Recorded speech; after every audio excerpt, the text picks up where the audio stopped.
예수님 때문에 우리가 지은 죄, 우리가 품고 있는 죄에 대한 형벌을 받지 않는다는 것이 복음의 핵심입니다.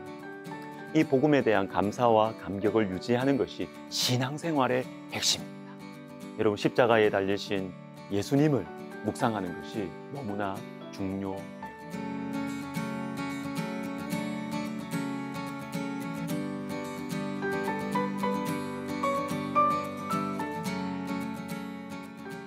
스가랴서는 불구덩이 같은 포로 생활에서 돌아온 하나님 백성들에게 주신 말씀입니다. 특별히 전반부인 6장까지는 8개의 환상으로 이루어져 있는데 스가랴 3장은 오늘 본문, 스가랴 3장은 네 번째 환상입니다. 한 가지만 생각해 보겠습니다. 이스라엘의 처지, 우리의 형편이 어떻게 변화되었는가, 여기에 초점을 맞추어 보겠습니다. 먼저 현재 형편은 어떠할까요? 두 가지 표현이 나옵니다.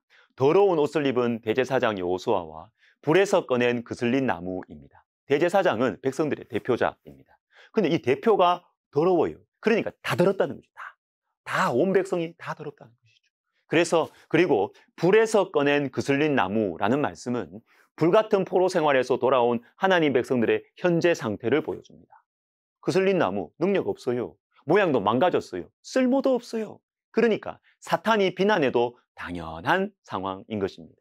그러나 여러분, 이런 우리를 향하신 하나님의 꿈, 우리의 변화된 모습을 보여주는 말씀이 있습니다. 그것이 바로 4절의 아름다운 옷, 5절의 정결한 관, 9절에 나오는 7 눈이 있는 돌입니다. 그러면 여러분, 중요한 것이 뭐냐? 중요한 것은 더럽고 무능하고 쓸데없는 우리가 어떻게 이렇게 변화될 수 있었는가? 이게 오늘 본문의 핵심입니다. 핵심. 4절을 읽어드리겠습니다. 여호와께서 자기 앞에 선 자들에게 명령하사 그 더러운 옷을 벗기라. 여러분, 더러운 옷을 벗기는 것이 무엇일까요? 이어지는 말씀이 해석을 해줍니다. 내가 내 죄악을 제거하여 버렸으니. 여러분, 사탄이 하나님께 마음 놓고 우리를 고발할 수 있는 그 더러운 옷, 이 죄악을 하나님께서 제거하셨다는 것입니다. 우리가 입고 있었던 이 더러운 옷, 이 죄악의 더러운 옷이 문제였는데 그것을 하나님께서 벗기시고 완전히 새로운 모습으로 변화시켜 주셨어요. 자, 그런데 여러분, 이게 말로 들으기 참 쉬워 보입니다. 근데 여러분, 여기에서 우리는 질문을 해야 됩니다. 내 더러운 옷이 어떻게 벗겨졌냐? 이 더러운 옷 어디 갔냐? 어떻게 해서 이 더러운 옷이 벗겨졌는가? 이 질문을 해야 됩니다. 이걸 당연하게 여기면 안 되는 것입니다. 제가 좋아하는 찬양이 하나 있습니다. 예수님 날 위해 죽으셨네, 왜 날 사랑하나? 겸손히 십자가 지시었네, 왜 날 사랑하나? 그리고 나서 후렴부에서 계속 이 가사만 반복돼요. 왜 날 사랑하나, 왜 날 사랑하나, 왜 날 사랑하나? 여러분, 이 질문을 해야 됩니다. 왜 날 사랑하나? 왜 날 사랑하나? 자, 오늘 우리 주님께서 그 질문에 대한 대답을 해주십니다. 2절을 보십시오.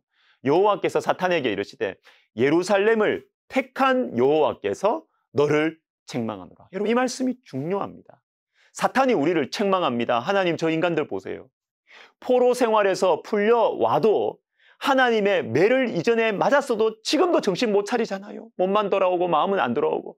하나님, 이제 저 인간들 포기하세요. 저 사람은 안 됩니다.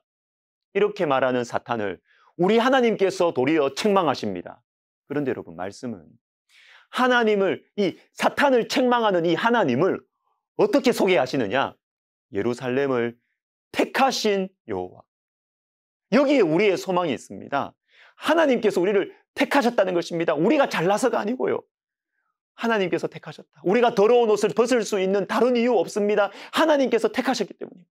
또 하나의 이유가 있어요. 1절을 보시면 여호와의 천사가 더러운 우리 앞에 서 계십니다. 그리고 5절 마지막도 보세요. 여호와의 천사가 우리 곁에 서 계세요. 여기에 나오는 여호와의 천사는 이 땅에 오시기 전에 그리스도를 가리킵니다. 그리스도께서 우리 앞에, 우리 곁에 계시기 때문에 하나님께서는 우리의 더러움을 벗기시는 거예요. 조심스러운 해석이지만 어떤 분은 하나님께서 우리의 더러운 옷을 벗겨서 여호와의 천사인 그리스도에게 이 더러운 옷을 입히셨다라고 해석하기도 합니다. 사랑하는 여러분, 예수님 때문에 우리가 더러운 옷을 벗게 되었습니다. 로마서 8장 1절을 읽어드립니다. 그러므로 이제 그리스도 예수 안에 있는 자에게는 결코 정죄함이 없나니, 정죄함이 없습니다. 받아야 되는 정죄함이 당연한 정죄함이 없습니다. 왜요? 우리가 잘 살았어요? 이전과 다르게 살 수 있는 우리의 결단과 희망이 있어서요? 아니에요. 그리스도 예수 안에 있기 때문입니다. 에스겔 16장 35절에 이런 말씀이 있습니다. 그러므로 너 음녀야 여호와의 말씀을 들을지어다. 음녀, 오늘 본문의 더러운 여호수아, 과거의 우리 모습이잖아요. 방금 읽은 에스겔 16장은요. 피투성이로 길에 버려진 이스라엘 백성, 그러나 하나님께서 돌보셔서 왕후와 같이 아름답게 되었어요. 그런데 그 풍성함으로 세상을 음란하게 섬기는 하나님 백성들, 음녀가 되었어요. 그런데 그 죄악을 드러내신 후에 이렇게 말씀하시는 거예요. 너 음녀야 여호와의 말씀을 들을지어다. 물론 이후에 심판의 말씀이 나옵니다. 그러나 저는 이 말씀 자체가 너무 신선하게 다가와요. 너 음녀야. 음녀 맞습니다. 남편이신 하나님보다 더 사랑하는 것들이 너무나 많습니다. 우리는 음란한 여인 맞습니다. 그런데 여러분, 너 음녀야 하시고 나서 여호와의 말씀을 들으라고 하십니다. 음녀라면, 그렇게 더럽고 배신한 여인이라면 저 같으면 말도 안 합니다. 그런데 우리 주님 또 말씀을 주세요. 정말 미우시면 말을 안 하시면 되는데 주님 또 말씀하시는 거예요. 너 음녀야, 내 말을 들어봐라. 사랑하는 여러분, 오늘도 말씀이 들리고 있지 않습니까? 그것이 책망의 말씀이든 위로의 말씀이든 상관없이 나를 향한, 우리 가정을 향한 하나님의 말씀이 들리고 있다는 자체가 은혜이고 사랑이고 소망이고 희망인 것입니다. 못나도 악해도 더러워도 음란해도 우리가 예수 그리스도 안에 있기 때문에 우리를 하나님께서 버리지 않으신다. 이 복음의 감격, 이 복음의 희망으로 다시 일어서고 주님을 향해 한 걸음 헌신하는 우리 모두가 되었으면 좋겠습니다. 기도하겠습니다. 하나님 아버지, 예수님 때문에 우리가 깨끗해졌고 예수님 때문에 살 소망이 생겼습니다. 이 복음에 대한 감격으로 살아갈 수 있도록, 사랑할 수 있도록 주님 저희의 심령을 주님 붙잡아 주시옵소서. 예수님의 이름으로 기도드립니다. 아멘.